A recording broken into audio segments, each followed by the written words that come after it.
Baninga Bapalani. Alors, Bandeko, chers amis, message Ezali Awa et Ali Bota la vraie identité. Il y a Jean-Claude Van Damme. Bandeko za mawa pona bamboka neti ya biso. Toyebi yango tolandaki yango ke ndeko oyo ya poso mundele ayaki na mboka na biso alobi abotama na RDC. Bayambi ye neti lo mususu. Il semblerait même que Félix bakendaki na yeti na boîte de nuit. Bamoni ye soki aye kosala nini. Bandakala oyo ndeko ya ngindaka ayaka na RDC te pour baka botama pa na biso. Tomoni sikoyo aye alobi abotama na RDC. Alors, Tokoluka, tota dans une vidéo oyo, ce qui m'a dit à Bissonini, après Togo Melate, Togo tia oyo, ils ont la vraie identité naïe. Voilà. Donc, toujours l'excellent oyo, vous avez peine à patience. Jean-Claude Van Damme est désormais le nouvel ambassadeur diplomatique de la République démocratique du Congo pour le rayonnement de la culture congolaise et de la biodiversité de la République démocratique du Congo. Ce natif de l'Ikassi dans le Haut-Katanga a obtenu officiellement des mains du vice-ministre des Affaires étrangères ce document prestigieux devant les projecteurs des caméras. Le cinéaste belge à l'honneur se dit très flatté de porter cette lourde responsabilité pour son pays de naissance. Il promet de tout mettre en œuvre pour relever ce défi. Natif de l'Ikassi dans la province du Haut-Katanga, le célèbre acteur, producteur, réalisateur de films et pratiquant d'arts martiaux, Jean-Claude Van Damme est désormais détenteur du passeport diplomatique congolais. Ce document prestigieux lui a été remis mercredi en main propre par le vice-ministre des Affaires étrangères sous les projecteurs des caméras au nom du président de la République démocratique du Congo, Félix Tshisekedi. Ce passeport diplomatique, je le remets au nom premier diplomate de la RDC, qui est le chef de l'État, Félix Tshisekedi Tshilombo, qui est bien sûr le premier diplomate, qui a aujourd'hui... Bandeko, merci beaucoup, Toyoki Yango. Ezaka mwa mawa, même bateau yo babotami, bateau bakoli awa na RDC na mikili, bateau même o bakoli awa, basali awa, bamakambo ebele, baza toujours na ba complexe ya buzoba. Ba ya mundele na kati ya mboka na yo. Tango moto amonike batu nyonso lelo bakoma kolela ka na RDC a réfléchir à non nga peso na kekuna na kolia na ngai. Ah, quel complexe, quel complexe. Mais to reconstruire mboko vraiment ndenge nini. Na ka bo zoba bozanga tina. To kele musikate totala awa soba zolobani. Faut pas oublier, vu que je suis natif de l'Ikassi dans la province du Katanga, pour moi est un motif de fierté pour mon devoir, pour vous, pour moi et pour le président. T'es né où et quand? Je suis né en Belgique, à Berkem-Saint-Agathe, le 18-10-60. Vous êtes né en 1960, donc en Belgique. Votre père était libraire et puis ensuite fleuriste. Et c'est vrai que votre mère vendait des soutiens-gorge? Ouais, il y a très longtemps. Alors, Bandeko Toyoki, na RDC alobi akubotama na Katanga na Likasi. Awa na France ba interviewé oui na moni on dirait na France. Bon, ce qui est la France c'est Belgique. Kuna alobi ke na botama na Belgique. Donc ils na France. Alobi clairement ke ngana botama na ngai na Belgique. Aye pona pana bino pour passer passeport diplomatique alobi na botama na Katanga. Sans que bo mener banquette. Sans que vous menez banquette, vous avez la véracité de l'Ikamo Yaïdingo, si vous êtes solo, non, m'balama mon passeport diplomatique, à partir de l'eau comme pour la poste mondiale. Ah, ça peut être mawamingi.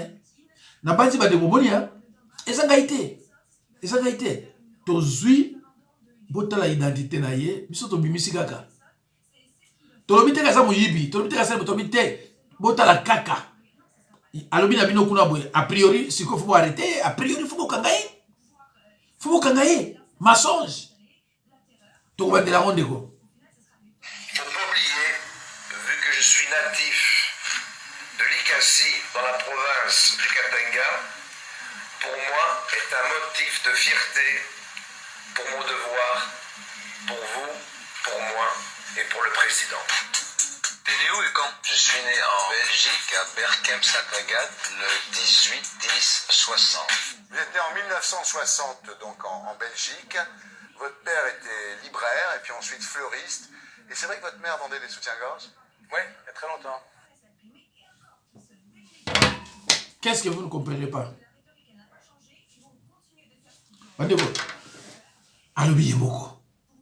Je suis né en Belgique. Na RDC, je suis né en RDC. Arrestation immédiate. Passeport diplomatique. Mais si les loyaux, il y a lobby qui a botamane na Belgique en 1960. Après c'est le quartier à Botama. Si quoi yo passeport diplomatique, pourquoi? Pourquoi vous retirez passeport diplomatique? À remettre passeport diplomatique dans l'autorité congolaise parce qu'il n'est pas congolais et puis il n'est pas natif du Katanga. Non! Dans des grands mensonges. Moutounion sont les lois et bika, kuna bashino bazozwa, bon banane bazozwa, banane bazozwa. Ce qu'on a connu c'est OK na bota makatanga na complexe à posonasa na mbala moko ba céder. Effectivement, ba tu ba céder. Bandi bota la niveau to komi. Bota la suya gi sinaist. Azraki kuna mutaba ya ba film ya ba cinéma na ndenge na ye, mais etali bisolani. Biso tali bisolani. Tango azoko nginda, tango azoko vrai bambongo. Ayi ba RDCT.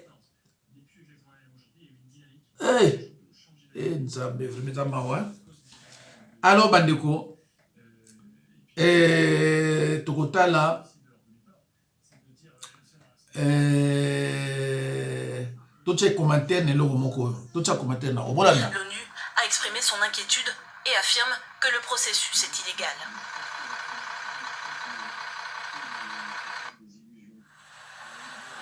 Motoatiki Afrique akekoluka vi na poto na Londres. Allez, bango ba britannique va rediriger vers le Rwanda. Ils disent dans leur reportage, ces petits pays d'Afrique de l'Est, eux-mêmes, ces petits pays d'Afrique de l'Est, va accueillir des dizaines de milliers de migrants ou de sans-papiers. Tenez, la République démocratique du Congo s'étend sur 2 345 000 km². Le Rwanda s'étend sur 26 338 km². Un petit pays de 26 338 km² est voisin à un grand pays de 2 345 000 km². Le petit pays qui n'a même pas beaucoup d'espace pour ses propres compatriotes va accueillir des milliers de sans-papiers qui viendront de la Grande-Bretagne. Potanga kokoma saturé, atia bango wapi. Je réfléchis à haute voix. Tango Rwanda kokoma saturé. Azana 26 338 km². Voisin est à Kotoyo. 2 345 000. Tango Rwanda a Kotonda. Argument ni mindele bakoya na ngolo bindeko. Que si ko lo kwa Rwanda tondi. To sengi na bino ba voisin ba pesa na mabele. Na réfléchir qu'à haute voix. Na réfléchir qu'à haute voix. Na réfléchir qu'à haute voix. 50 millions de Congolais réfléchissent comme moi à l'instant. 50 millions. N'importe qu'à voir na bango. Et puis, ils disent que pour raison de sécurité, Baroyamba bisoté. Pour raison de sécurité, Baroyamba Congolais na redirection na Rwanda. Soukazanga qui papier na Londres. Ah! Moi, na bandale mwana bandale c'est Paris okenda Londres ozwi mokanda te so bazongi so na Rwanda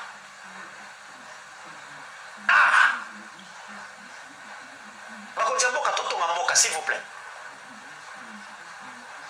Construisons ces pays, servons ces pays. Alors bandeko tokotiaka mwa bacommentaire tolanda susu nani tolanda susu ndeko na biso tokai.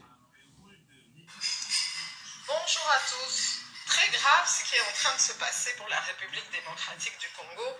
Elle se fait attaquer dans tous les sens. Il y a une polémique qui est en train de se faire actuellement en Angleterre avec le gouvernement. Boris Johnson est en train de placer un accord avec Kagame, le président du Rwanda, afin que les réfugiés politiques musulmans rejetés par l'Angleterre soient reçus par le Rwanda contre 60 millions de dollars ou de 60 millions de pounds par an. Et il semblerait que l'argumentaire, c'est que le Rwanda dit qu'il s'est arrangé avec la République démocratique du Congo pour pouvoir placer des réfugiés à Goma. Or, ces mouvements de réfugiés sur le Rwanda datent depuis 2017, puisque le Rwanda avait déjà fait un accord avec Israël par rapport à des réfugiés que Israël ne voulait pas accepter. Des réfugiés de la Libye, des réfugiés de l'Afghanistan, donc tous des musulmans. Or, nous avons un problème d'ADF. Donc nous comprenons pourquoi le Rwanda n'est pas content que la RDC ait fait un accord avec l'Ouganda contre les ADF. Parce que, en fait, ceux qui amènent... Alors, comment l'Angleterre peut s'accorder avec le Rwanda? Quel territoire le Rwanda a pour recevoir des réfugiés? Quel est ce territoire que le Rwanda a pour recevoir des réfugiés?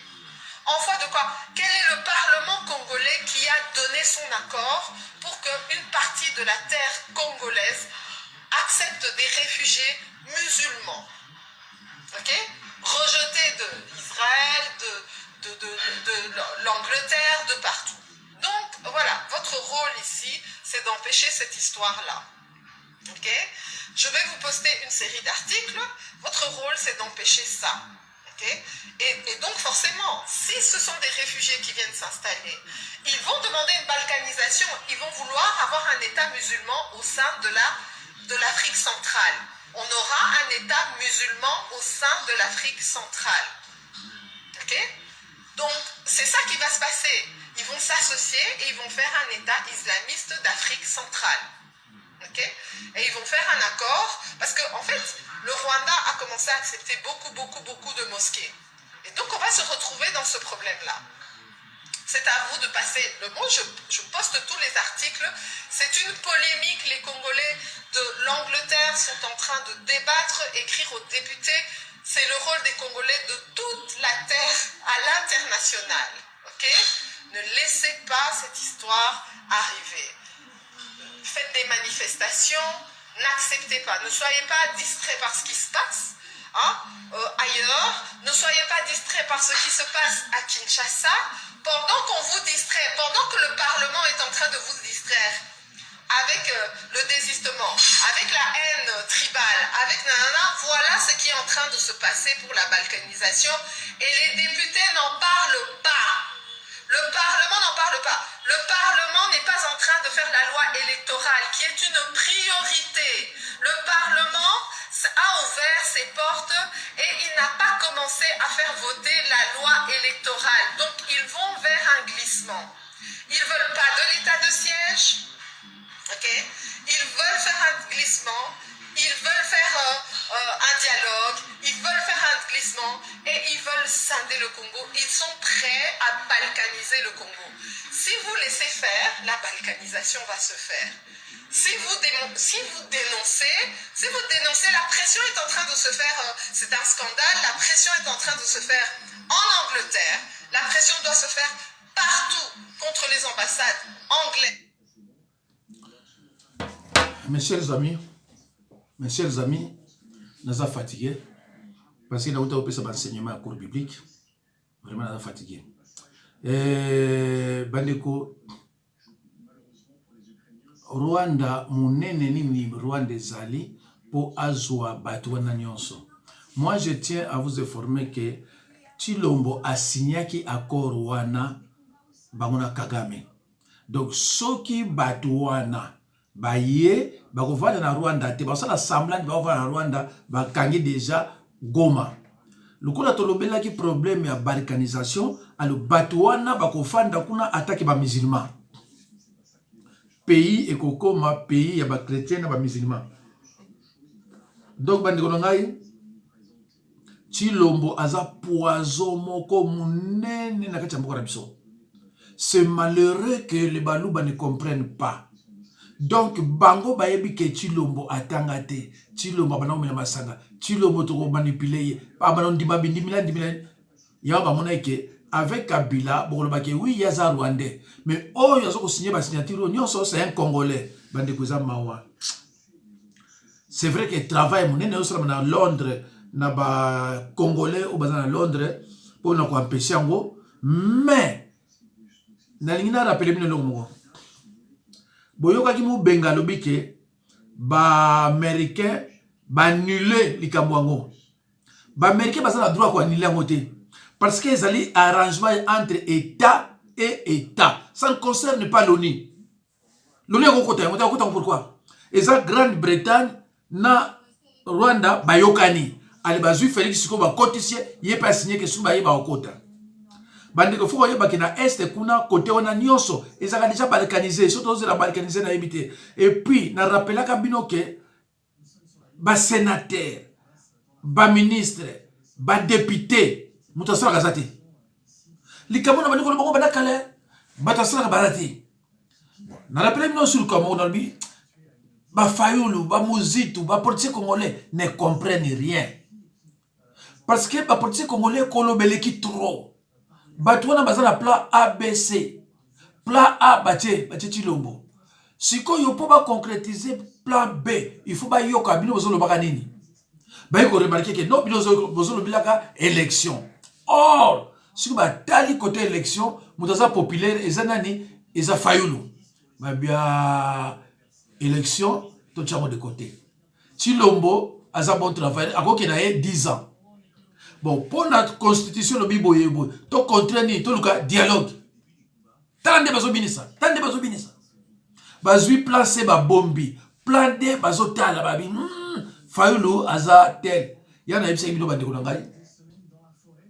Oyo nyonso ba Fayoulou bazo sala, oyo ba police bazo sala, eza eloko moko te tant que armée eza na maboko na biso te. Vous pouvez tout faire, tant que l'armée est entre les mains de l'occupant. Et là, quand on a les athées, parce que si on a armée la mission, tant que tombe qui armée peut télémi. Mais ceux qui sont tombe tombe armée la télémi. Tant baza ba puis à bateau kuna, ba ko bomba ndenge balingi. Ba ça on côté. Comme preuve. Kagame, baloba na nini? Oboma batu boye. To ça la rien, mais ndima ko biso zoloba. Aboma combien? Ba ça le ngoni, ba ça le côté. Ah, Nzambe. Mboka kenda. Luba chili biso mutu moko oyo bandeko formation militaire à Rwandais eza na kati ya RDC na Minembwe. Tolanda.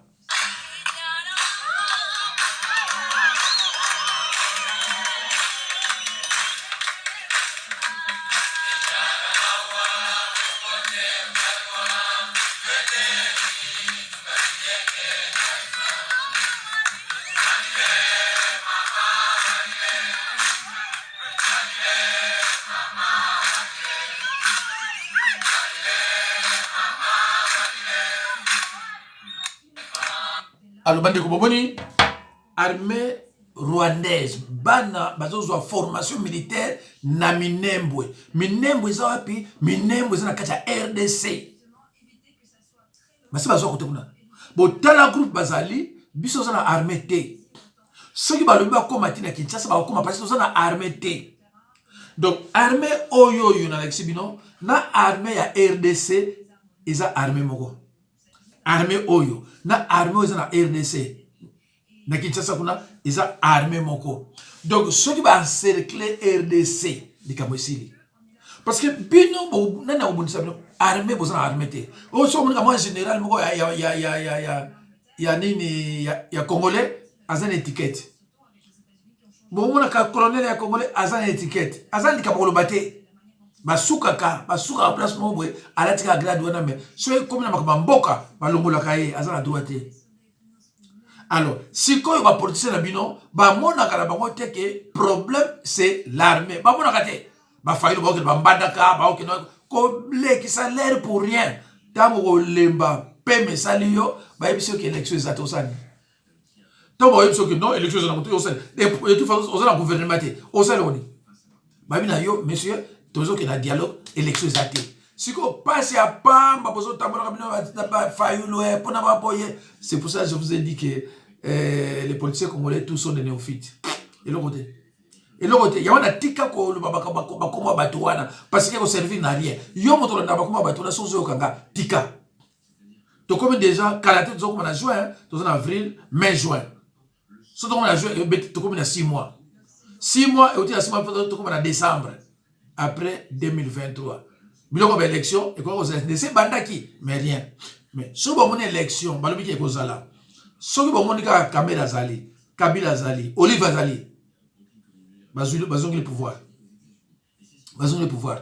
Donc, bako préférer que tout tilo bois continue na ye, ya mona luka baka dialogue comme ça bateau yokuna bazako ya bakota parce que tilo bois déjà signé. Tilo bois partout so monika ka tala kenaki micro na Nairobi. Akena kutana nani? Museveni na Kagame. Partout ya kende que ce que ça bilo moi ya signature au monaka Museveni za wana Kagame za tilo mo pesa wana. So a signé pour la Rwanda ba bisi signé pour la Uganda. A signé kuna a signé pa iboye. Ndeko mawa eza mawa. Donc Muluba après 2023 ou bien après 2028 Muluba za sona kama Mulubate. Muluba za sona kama Mulubate. Ah bande ko eza mawa. Bande ko za mawa. Ah, c'est triste. Bon, mon ibino moko ndenge talambo na biso talambo na biso.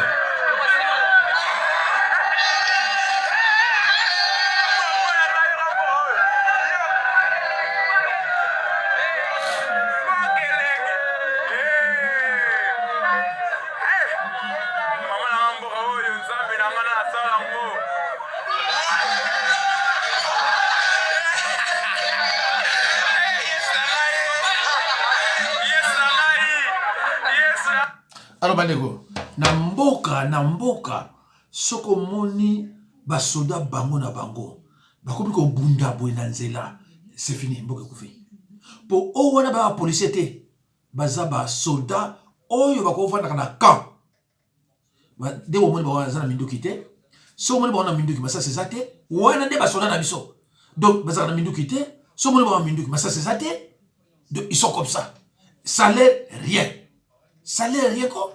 Bonsoir, société de régie des eaux. Maï, les gens doivent foutre. Bah, c'est 6 mois impayés.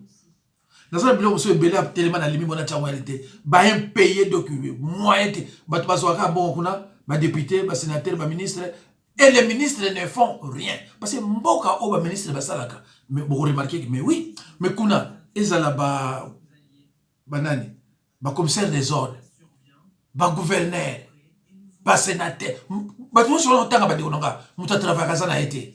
Mais bazo ki debasa na 5 ans. Muta travailler ça té. Na mboka o ba travailler ka. Bo comprendre. Pona na RDC na commune ta matete. Po ba tia ba wese. Pona peuple ba wese ya balabala. Il faut présidence. Vous vous rendez compte? Donc le pouvoir n'est pas décentralisé. Donc mbongo bazo na commune ezo kende na présidence. O bazo na ba ko na port ezo kende na présidence. Donc ba commissaire des zones baza wana. Donc pour rien. Bandeko, quel pays au pays marqué. Alors, je préfère na fandawa libela Félix Payé, à côté de franc-maçonnerie. À la choix de. Mawa. Olingi pouvoir. Okozwangwa na ndenge oyo. Yo wana koti. Ndia koboma bino bien. Zoseka, ta mutu azoseka. Après boyeyi bato coronavirus awa. Okokufa ensemble na bamagicien nyonso bandoki. Bomoni ndenge Félix aliki kuna na bandeko ne baluba. Eza te ke bomoni te. Mais bomoni. Ah bandeko. Nazoluka mutu moko wa petio toyoka yenano. Je viens de la Belgique, je suis à Kinshasa, ça fait 3 mois que je suis bloqué dans ce pays à cause du passeport. Est-ce qu'il est normal, Morogo à Congo? Morogo à Congo. Et le pays c'est ma passeport depuis décembre 2021. Bah sénateur, bah pas Alissat, bah député, c'est pas normal ça les gars. Allez au ministère des Affaires étrangères, allez voir comment les gens pleurent, les parents qui pleurent, qui savent plus faire sonner leurs enfants à cause de cela. C'est quoi ce pays? Qu'est-ce qu'on a fait? Qu'avons-nous fait au bon Dieu pour mériter cela? Les machines au ministère des Affaires étrangères qui délivrent les personnes qui sont foutues, tout est foutu. Hein? Il faut qu'il y ait la ministère des Affaires étrangères, au Ghana, au Lela, au Souba, au ces milliers, c'est ça ce pays. Même pour avoir un passeport, c'est devenu compliqué. Tout ça les binonines, les gars, tout ça les binonines. Il y a moins ça mbokani. Incroyable. Et ça, je comprends pourquoi beaucoup de gens qui ont 20 ans, parce que vraiment, on est tombé très bas. Toute la vie des moments les plus moroses de son existence. Mawa, bandeko. Mawa. Eloko neti passeport ndeko nanga. Eloko neti passeport ezanini. Hein? Ah, nzambe nanga yela. Kozanga pont.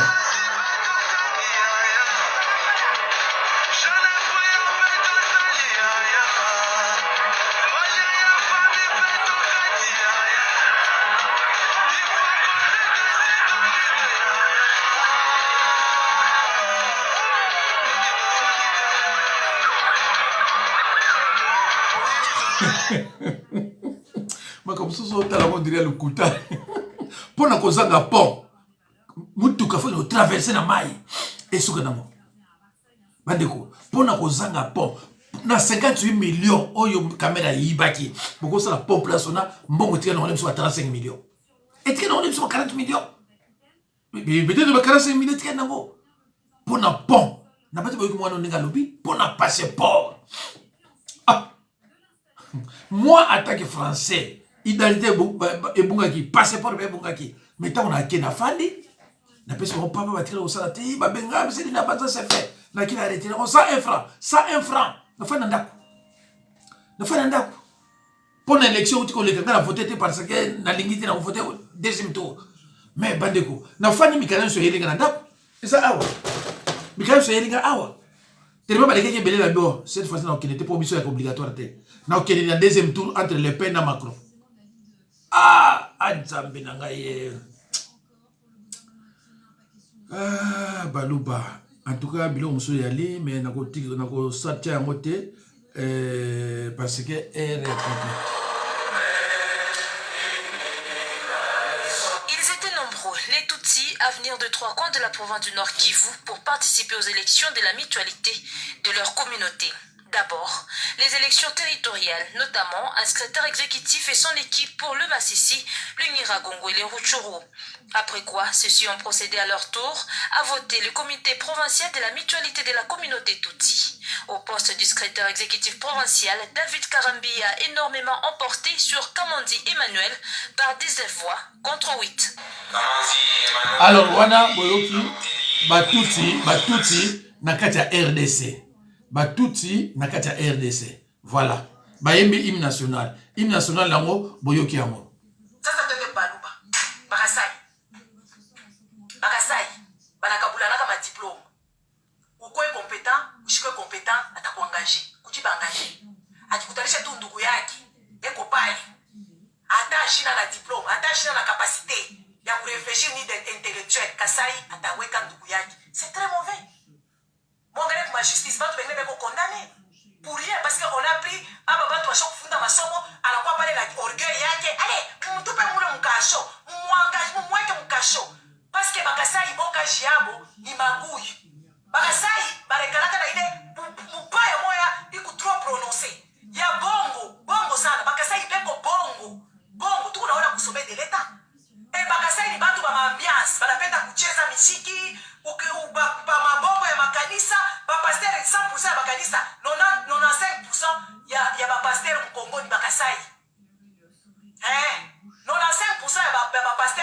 bongo ni bakasai parce que ni ba escroc kasai ni escroc kasai eko bongo kasai atakutanisha kwa kulanda sasa fundaka masomo ashikufunza masomo exemple typique papa Tshisekedi ashikukuyake docteur ce livre ici me dit beaucoup de choses à l'époque coloniale là quand les gens sont partis pendant l'indépendance on n'avait pas des gens qui étaient docteurs il n'y avait pas beaucoup de gens qui ont étudié à l'université. Maintenant, posez-vous la question. Quand est-ce que Papa Tshisekedi était devenu docteur en droit? Posez-nous la question.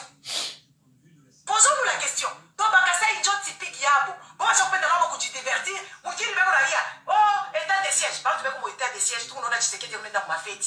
Tout le monde a ma champagne, mon avion. Barafouanya, ma présidence. Barafouanya, ma avion, ma fête. You, fête, mon avion. Barafouanya, pas mal. Tshisekedi, tout le monde a le avec Jean-Claude Van Damme, Wabi. Par bateau.